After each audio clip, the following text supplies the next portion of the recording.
The screen fades in on a crowded divorce courtroom in Chicago, October 25th, 2025, at 04:16 p.m. PKT. Sunlight piercing through frosted panes onto weathered wooden benches, casting long shadows across the room. The air hums with anticipation, the scent of old paper and coffee lingering as spectators lean forward. Evelyn Hartwell, 66, strides in, her silver hair glinting under the chandelier. A worn leather briefcase clutched tightly in her gnarled hands. Her daughter-in-law, Bianca Cruz, 34, lounges cross-legged at the plaintiff's table, lips curled in a defiant sneer, her red heels tapping a mocking rhythm. Beside her, attorney Camille Easton, 35, rises with icy precision, her voice cutting through the silence. Her husband has no value, and the marital assets, including the house, must be split in half. A ripple of whispers surges like a tidal wave through the crowd, heads turning. Evelyn, once Chicago's legendary Iron Lady of Justice, feels a fire ignite in her veins. Her son Nathan, now legless from a brutal work accident, betrayed by the woman he once shielded, she steps forward, her footsteps echoing in the stunned silence. The judge, Arturo Delgado, freezing mid-sentence, eyes wide. "Mrs. Evelyn Hartwell, why are you here?" he demands. She sets the briefcase on the table, her gaze never wavering from Bianca's. "Justice," she says quietly, her voice steady as steel, "has finally awakened." The crowd holds its breath, oblivious to the legal blaze about to erupt from that case. "If you're still with me," Evelyn narrates, "tell me where you're watching from. Every comment is a step in this journey. Hit like if this stirs your soul. It'll reach further." The screen fades to a sepia-toned flashback of Evelyn's storied past. Evelyn's backstory, the rise, fall and quiet years. Evelyn's voiceover begins, rich with reflection. "I'm Evelyn Hartwell, 66, once a towering figure in Chicago's legal world, known as the Iron Lady, until a case corrupted by money and power broke me 20 years ago." Flashback to 2005. A younger Evelyn, fierce in a tailored black suit, stands before a packed courtroom, arguing passionately for the families of 4 workers killed in a building collapse. Her evidence is airtight, her voice unwavering, until the judge rules for the corporation. The camera pans to her stunned face as she learns years later of the $500,000 bribe that swayed the verdict, leading to the judge's 12-year sentence. Devastated, she walks away, vowing never to return. Cut to her life after, raising Nathan alone after husband Martin's abrupt departure in 1995. Flashback to that autumn night. Evelyn frozen in the kitchen, ladle in hand, as Martin, cigarette smoke curling around him, announces, "I'm leaving for a wealthier life," suitcase in hand. 10-year-old Nathan chases him, crying, but the car door slams. Evelyn bites her lip, stroking his hair through the rain-drumming night, whispering, "As long as I have you, I'll stand." The years unfold, biking Nathan to school through flooded streets, trading her wedding ring for his college tuition, sewing late night to make ends meet. "I thought I'd buried my fight," she says, "until someone dared threaten my family." Transition to Nathan's rise, graduating from Illinois Tech, building a home with calloused hands, marrying Bianca, and fathering Lily, until a 30-foot fall at work shatters his legs, leaving him dependent. The betrayal deepens back in the courtroom. Judge Delgado, a grey-haired veteran in his 60s, taps his gavel, restoring order.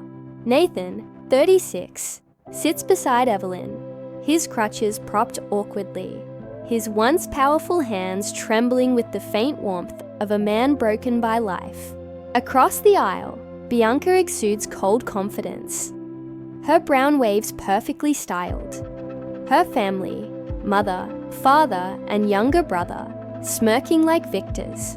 Camille elaborates, Nathan's disability renders him unfit as a husband or father. The house, built during marriage, is a marital asset to be divided.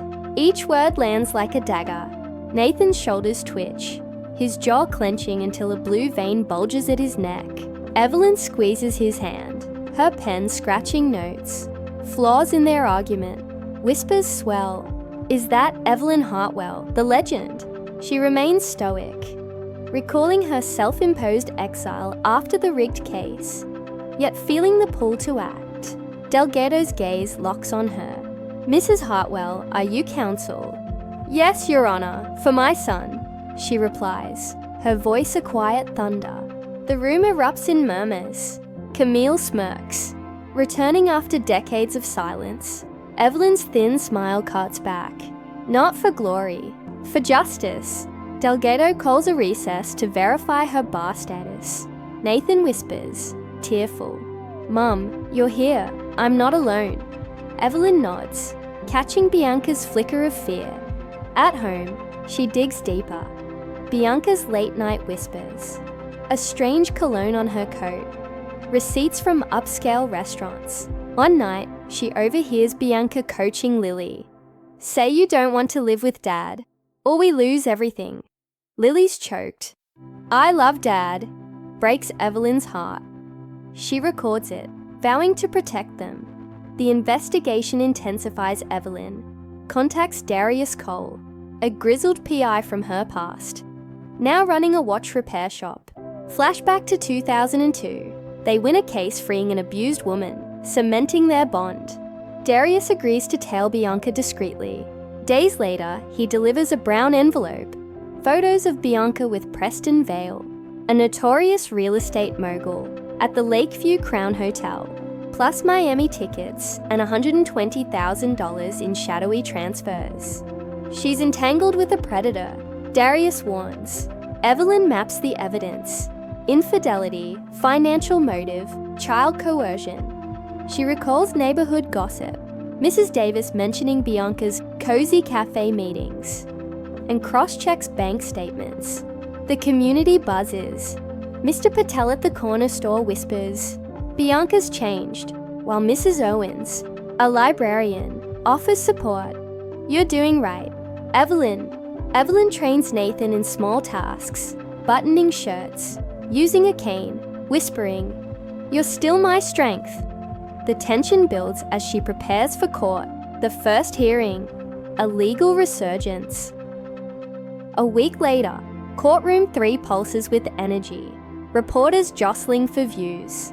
Camille opens, painting Nathan as psychologically unstable, demanding custody for Bianca.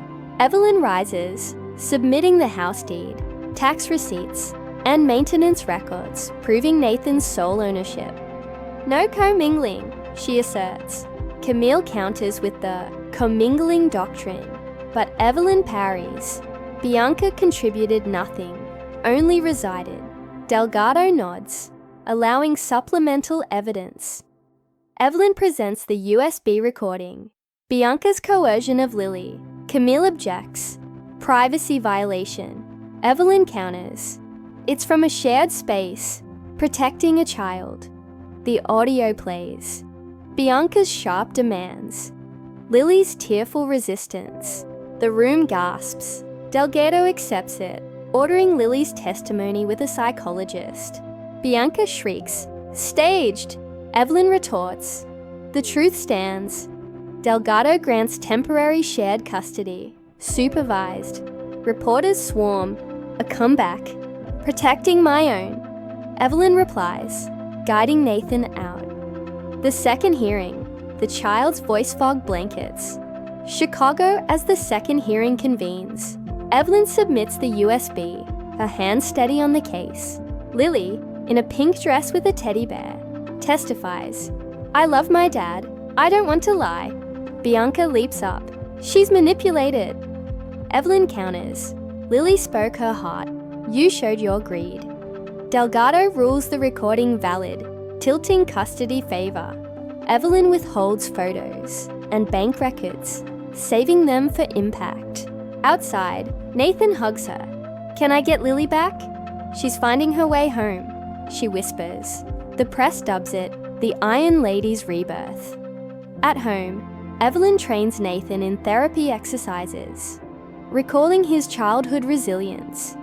Kites in the park, late-night studies, Lily visits, drawing pictures, her laughter a balm. Evelyn reflects, justice is waking, step by step. The final hearing, the full truth. The third hearing dawns clear, a winter wind slicing the courthouse steps. Courtroom 3 overflows. Neighbours, Nathan's old crew, reporters with cameras poised. Evelyn calls witnesses. Ethan Morales, the hotel clerk, confirms Bianca and Preston's intimacy. A limo driver details their outings. Photos flash. Bianca and Preston in Miami. A $8,000 necklace. Bank statements reveal $120,000 laundered through shell companies. This is about gain, not breakdown, Evelyn argues. Camille weakly claims friendship. Evelyn exposes the concealment. Delgado grants an asset preservation order, barring Bianca from the house. The gavel falls. Divorce granted. House to Nathan. Joint custody to Nathan and Evelyn. Bianca limited to supervised visits. Prosecutors will review her deception. Nathan sobs. Lily runs to them. Bianca rages. "You ruined me!" Evelyn replies, "You did that." The courtroom applauds as they exit. Closing. A family reborn weeks later. Nathan walks without crutches. Lily laughs in the yard. Evelyn brews licorice tea, reflecting. Justice sleeps, but never dies. It waits for brave hearts. She writes to her younger self. "Believe, for your son will stand tall." They bake a cinnamon cake, celebrating healing. Tell me where you're watching from, Evelyn invites. Share your story in the comments. Like and subscribe. Every moment warms a grandmother's heart. Fade out with laughter and golden light, her voice lingering. Truth and kindness shape the future.